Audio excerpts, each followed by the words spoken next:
یو شپونکي لګیا دی په ځنګل کې ګډې سرۍ زمری راغی او د ده په دې ګډو باندې حمله وکړله د ده نه ګډه تښتۍ دا شپونکي راغی او په دې زمري باندې حمله وکړله او خپله ګډه یې ترې خلاصه کړه هغې ته یې ازاده کړله دا زمری لاړ او داسې سیټ ته کېناست دې شپونکي ته وایي چې ولې تا ته د رزق ضرورت نشته دا خو زما رزق دی دا خو الله زما دپاره رزق مقرر کړی دی ولې زما او زما د رزق په منځ کې حائله شوې ما ته خپل رزق نه راکې دا شپونکي حیرانه شو چې حیوان هم د انسانانو په شان خبرې کوي حیوان هم د انسان په شان خبرې کوي دا زمری ورته وی ولې دا عجیبه ده چې حیوان د انسان په شان خبرې کوي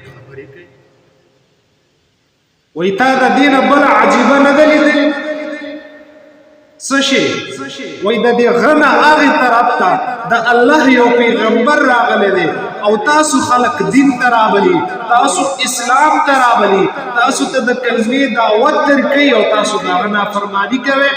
وایي زما د دې خبرو نه ستاسو دا نافرماني عجیبه ده وایي څه وکړم وایي لړ شه د هغې پیغمبر خوا ته لړ شه او هغه باندې ایمان وروړه وایي ښه زما سره چې دا دومره ګډې دي د دې څوکیداري به څوک کوي د دې ذمهواري به څوک اخلي د دې خیال به څوک ساتي وایي ستا د ګډو څوکیداري به زه وکړم ګډه یې پرېښودې او لاړو د پیغمبر علیه السلام خدمت کې یې ځان حاضر کړ د الله رسول ورته فرمایي څنګه راغلې وایي ای د الله پیغمبره ایمان راوړوه د ایمان د راوړلو اراده مې کړې ده خو ځکه نه څه معجزه راته ښکاره که څه کمال خو راته وښایه چې ما ته پته ولګي واقعي دا د الله پیغمبر دی زه ایمان راوړم وایي د دې نه بل څه کمال به وښیمه ولې ستا د ګډو څوکیداري په ځنګل کې زمري نه کوي د دې نه بل څه کمال نه لري دې شپونکي پوره وویل اشهد ان لا اله الا الله واشهد ان محمدا عبده ورسوله کلمې وی مسلمان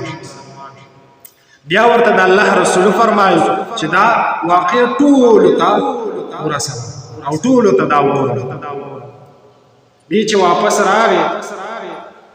خپلو ګوډو ته ویې کتل نو ګډې او مخکې شانتې سالمې وي امانتې وي او دا زمري یې د څوکیدارۍ لپاره ناسته دې څوکیداري کوله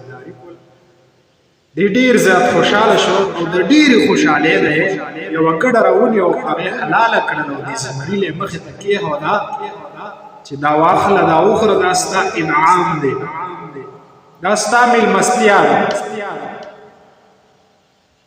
نو عرض مې دا کوو چې زموږ پیغمبر ته الله جل جلاله ډېر کمالات ورکړي الله تعالی اوچته مرتبه ورکړې وه ښایسته اخلاق یې ورکړي ځکه خو نبی علیه السلام فرمایي چې ما ټول حیوانات پیژني او ټول حیوانات زما قدر کوي صرف واحد یو نافرمانه انسان او نافرمانه فیری دا زما قدر نه پیژني